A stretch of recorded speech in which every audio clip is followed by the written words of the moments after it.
When I was about 25, in the late 70s, I moved from California. I was out there for about 3 years with the band trying to get our lucky break, and which never happened. And it just so happened my folks had a retail store and they wanted a jingle. And it just happened that the studio I was recording at was for sale. And of course, I had no money, but the father of the guy that owned it basically financed it. That's what kind of got me into the recording business.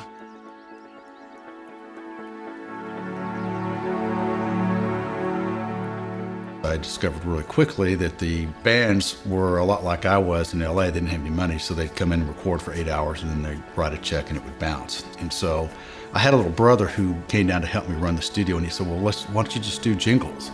And I go, well, I've only done one jingle. And so he would go around knocking on everything from banks to shopping centers to whatever and say, hey, my brother's this kick-ass writer from LA and we'll do you a jingle for free. And if you don't like it, you don't buy it. It just kind of exploded. And then I got my first break because he went over to Channel 5, and within a couple of months they said, hey, we want you to do our news music. So that opened the door for getting into all kinds of, the broadcast and cable thing. And then I was able to hire a sales guy, and I hired my guy that's been with me now almost 29 years, Chad Cook. We were very fascinated by, okay, our clients are coming to us for custom music and sound, but there's always a strategy. They say, we want our audience to feel this or take away this. And we started realizing sound was often overlooked as a powerful tool in that whole marketing initiative. By that time, we'd hired a PR firm. He's the one that actually came up with, hey, you ever heard of the term sonic branding? I went, no, I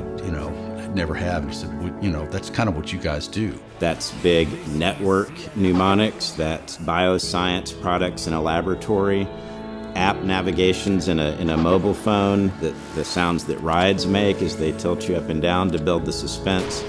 You need sound or music. We go in, identify a strategy, and create sound for that initiative. That's our job. Sonic brand is the audio equivalent of your graphic logo. So let me think about the logo, though. That's it. Go on the floor. So it'd be like 1, 2, 3, 4.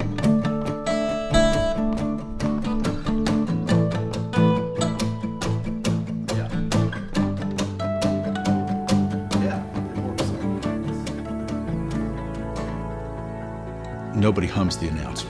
Nobody whistles the animation. Nobody sings the graphics. You can have all this beautiful visual things going on, but at the end of the day, what you're going to remember is going to be the sound. That's what it's all about. Like a skillet on a fire and the sizzle from it. The immediate sound of it, I think of fresh food. Mothers can hear the baby cry through a storm, and it's just that frequency that just hit your brain different than hit everything else. The sound, the loud sound of thunder, lightning will kind of wake you up, but man, that crack of thunder will make you duck. We call it sonic branding now, but you go back 10,000 years and that was the sound of rocks caving in, or a snake rustling in the weeds, or the rooster crowing in the morning. We've learned through centuries to pick up on these repetitive sounds and to know what they mean. By the time the sound is reaching the brain, everything about that sound is totally categorized so that it becomes meaningful for us.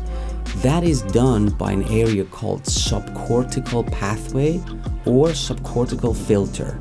The whole idea is, what does your brand sound like? I think the most obvious one right now would be Netflix. You hear it so much. Every time you turn that on, you're hearing it. And so it's doing what it's supposed to do. It's being repeated so often, it's reinforcing it. One of the key elements to embedding that sonic brand in the audience is the repetition. A great example is NBC, because you can go almost anywhere on the planet probably and sing those 3 notes in any key, and someone's going to recognize that that's NBC. It is a process, not like you get a roadmap out and go, okay, I'm going here to here. And that's something that we can really help with. Just like brands have a lookbook for maybe their visuals, it's important for them to also have that signature audio logo. And it's important for that to be used consistently throughout all of their pieces that they're making. That same set of notes can work in so many different environments, and we're not going to create the music that they need if we're not collaborative with them. And it's amazing to start that journey, go left, right, up, down. You kind of hit this point and everybody's like, that sounds like us. And that's the key. When it is right, it feels right. We are one of not even a handful of people in the world who could take on a true sonic branding project. It is like producing a movie. Each person plays a role. It's amazing. You really get a unique experience of collaborating with a family. No matter how much you love the work you do, if the people you do it with aren't great people, then you're not going to have the passion for it you otherwise would. We got that great creative synergy. It's just really tight-knit. That goes into the sound. When you put that authentic touch on it, all these creative minds, it's truly amazing to hear the end result. And every day is different, every challenge is different. We remain passionate, inspired, and I think that's what is at the heart of why we're really good at what we do.